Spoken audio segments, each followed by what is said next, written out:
Hey guys, and welcome to Petrol Ped, and welcome to the Hyundai Ioniq Plug-in Hybrid. A little under a week ago I put out a video asking you what you wanted to know about this car, because it's time for another collaboration review. Let's see what you wanted to find out about, shall we?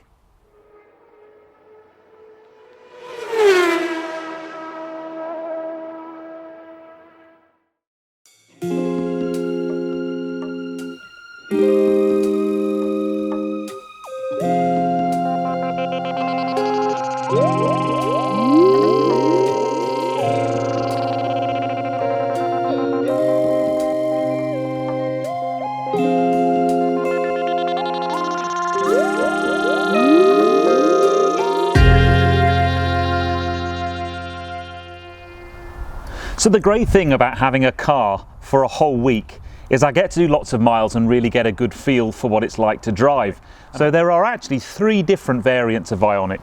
There's this one, which is a plug-in hybrid, there's a hybrid, and there's also a full electric version as well.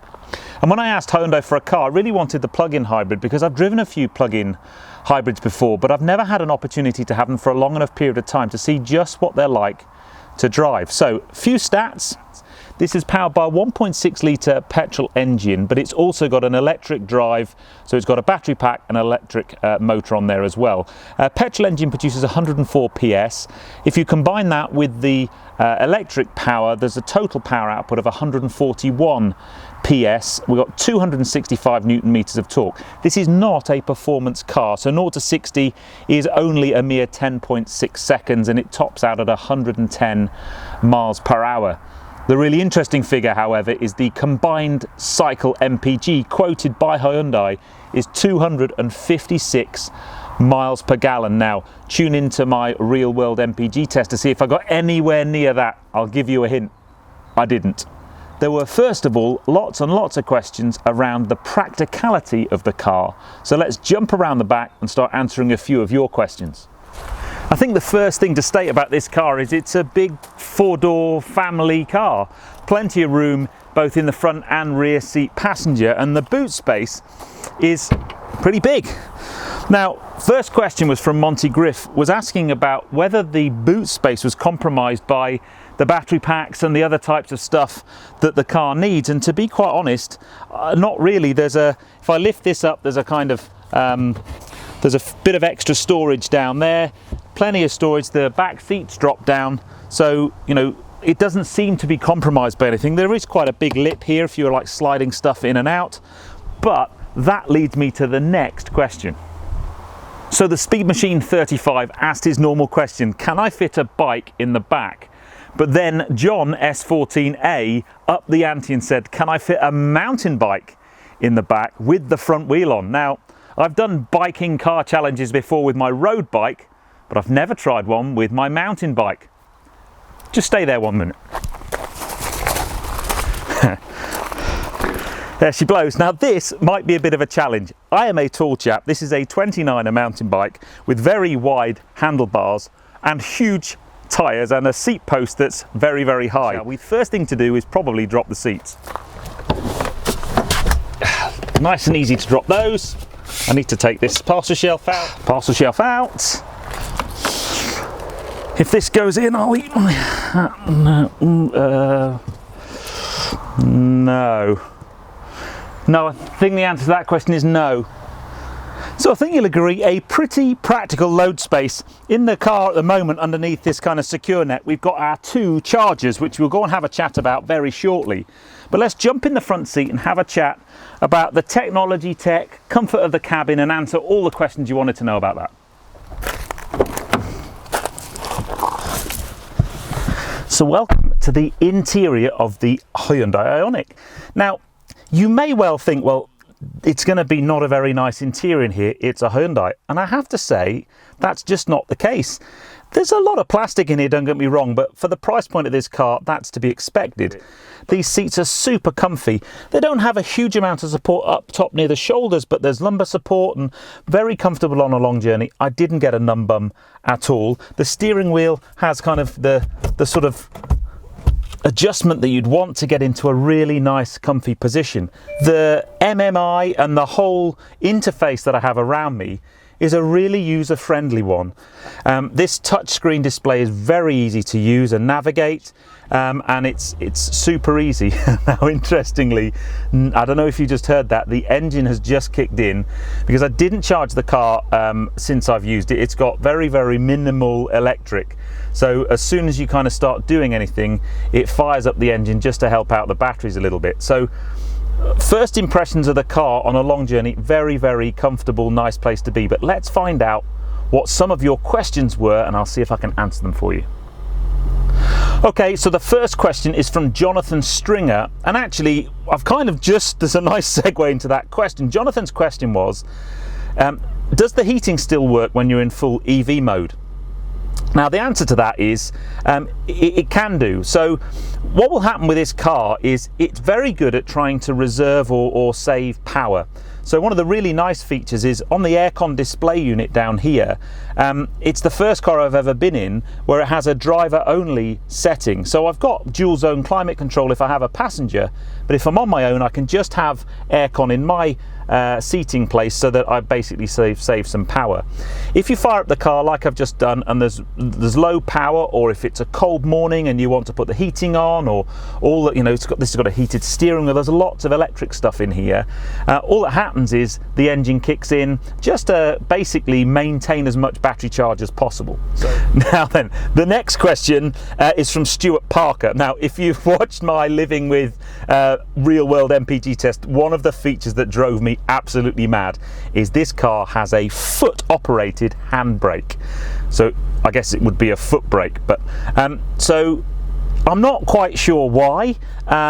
You either have a kind of pull-up traditional handbrake, or most cars nowadays have an electronic handbrake, but this has got a foot-operated handbrake, which is fine, but it's really, really frustrating because the amount of times you forget that it's on and you kind of try and drive off and you've still got your foot brake on. Now, Stuart's Park was, are there any plans to get rid of this?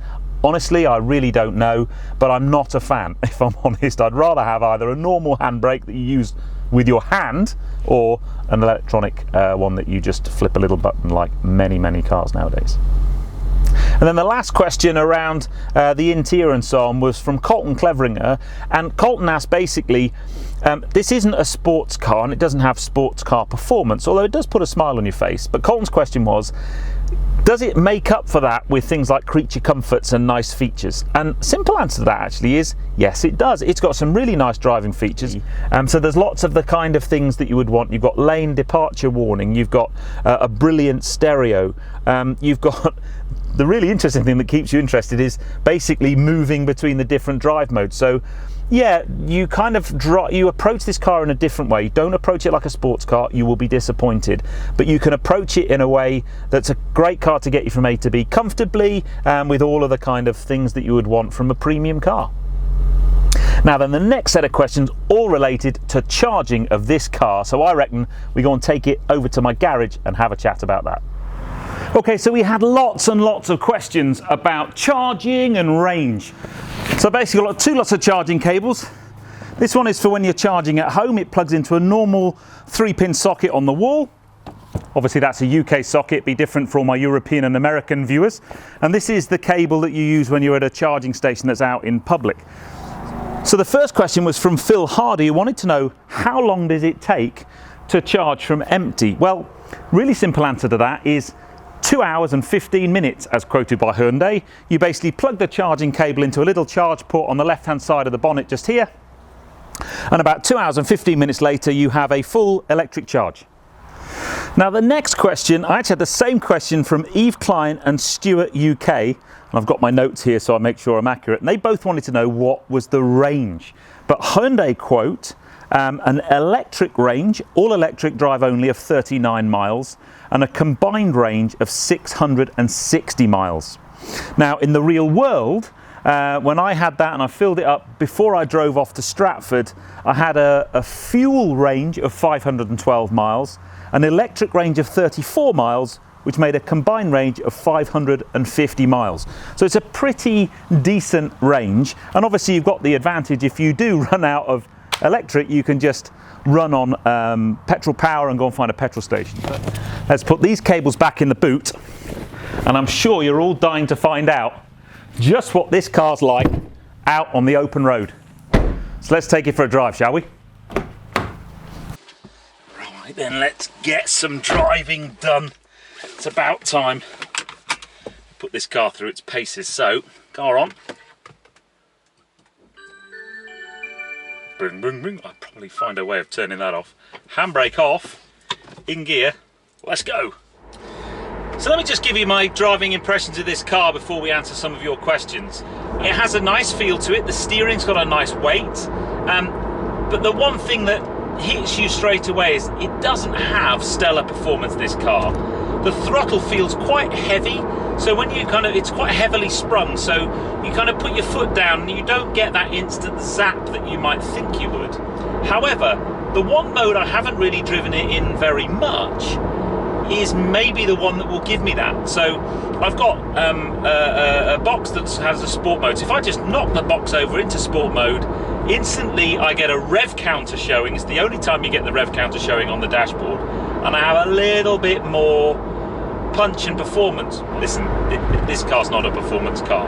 Having said that, it'll zip along a nice road like this at a pretty good pace and get you from A to B really, really nicely. So let's answer a few of your questions. Okay, so first driving question was from Phil Hendy, and Phil wanted to know if you could basically force it to go into EV mode. Simple answer to that is if you have enough charge, yes. There's a little button just by the gear selector that says EV or HEV. So if you have enough charge and you press EV, you can run it on pure electric. If, however, you depress the throttle a little bit harder than the EV wants you to, or you try and drive a little bit quicker, it will basically engage the petrol engine and you suddenly become a hybrid powered car again. Next question was from Ron McCulloch, who wanted to know what kind of gearbox this car has. It has a 6-speed dual clutch box. I have to say that the gearbox is smooth, and the transition from electric to petrol when you're in hybrid mode is super smooth. In fact, in many cases, unless you actually look at the indicator on the dashboard, it's difficult to work out which mode you're in. So my next question is from Roger Bailey. Roger wanted to know if it recharges the battery or basically just drains them.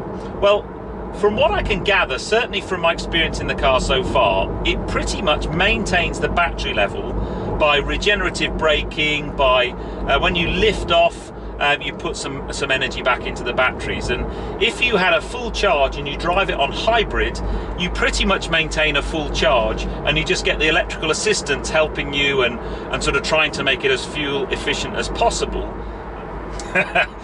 So the next question, actually it was more of a statement, was from Stu Bones, one of the winners of my Festival of Speed hats during my Festival of Speed challenge.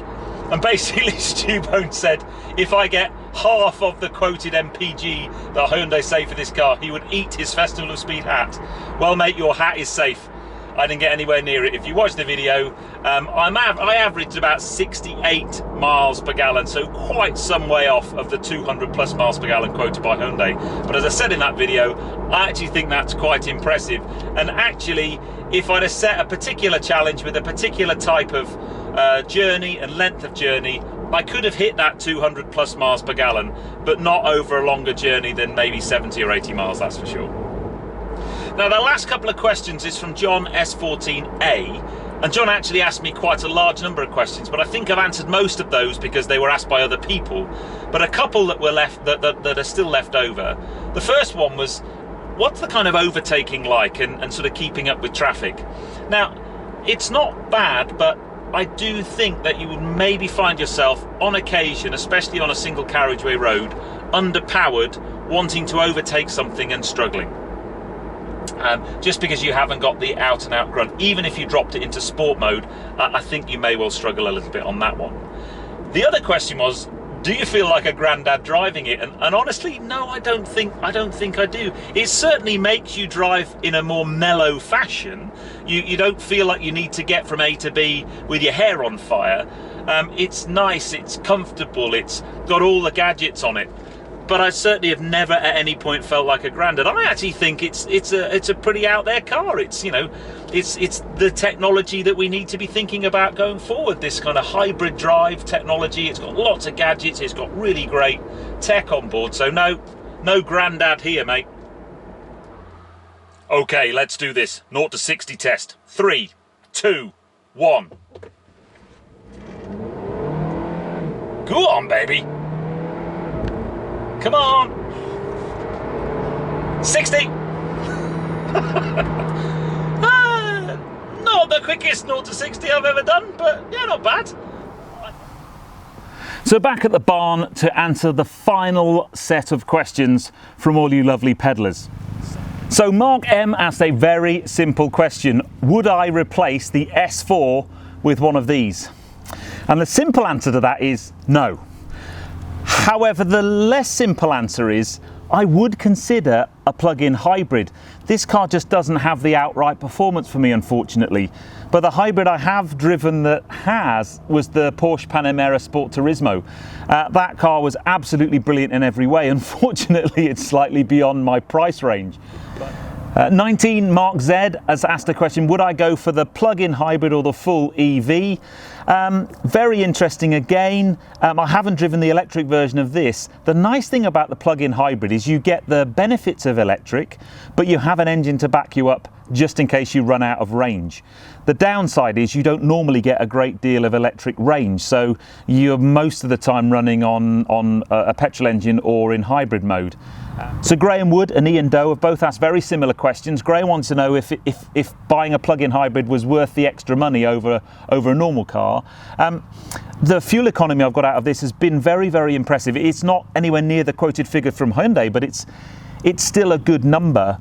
And then just Ian's question was, is it worth the money? Now this car's just a shade over £27,000, and I think for that, for what you get, for the economy, for the level of tech, for the comfort, I think the styling's good too. 5-year unlimited warranty. I just think it's a very, very attractive price for a car. You get a lot of money, a lot of car for your money. And then the last question is from my mate at Motorsport and Dream Cars, and he's asked, is it better than a Tesla? Well, all I'll say is if I say, yeah, it's better than a Tesla, the Tesla fanboys will be in my comment section before I know it. It's very different to a Tesla. Tesla is full EV. They are super impressive cars. And I think what Tesla have got right is not only have they got a car that drives brilliantly, but their charging infrastructure and kind of ownership experience is really good. They might not have the build quality that everyone professes that they have. The interior is not going to be for everybody, but they are a very, very different car. So that brings me to the end of all my questions. Let me leave you with my final thoughts of this car. I've really enjoyed my time in this car. I knew I'd like it. I just had this feeling, you know, when you kind of know a car's going to be really good, and that car is really good. You really shouldn't let the badge dictate your approach or feelings about the car until you've driven it or experienced it. For sure, the fuel economy is not what's quoted, but it's still, high 60s is still really, really good. It's a comfy car for a long journey. And as we've seen by all the questions that you guys have asked, it's practical, it's got great technology on board, it should have a great ownership experience with things like the unlimited warranty. So I have to say a huge thank you to Hyundai UK for lending me the car for the week, for really enabling me to get under its skin and understand what it's like to own and to drive. And finally, I found out just what it's like to live with a plug-in hybrid. Could I live with a plug-in hybrid? I think I could. I think plugging it in every night's a bit of a faff. You might have twigged in this film I said, oh, I didn't charge it up last night. And that's because, to be honest, I couldn't be bothered, if I'm truly honest. So you need to kind of, if you owned one, you'd probably have a power socket put outside, and you'd have a place where you charge it up every night. If you live in a flat or somewhere where you don't have your own parking, you're in big trouble, basically. But anyway, I hope you've enjoyed that film. Thank you so much for everybody who's put in suggestions and questions. But I hope you've enjoyed it. If you have done so, give me a thumbs up. Comments below are always welcome. And if you haven't done so already, please subscribe to Petrol for plenty more content to come. And I'll see you on the next film, guys. But you take care. Drive safe.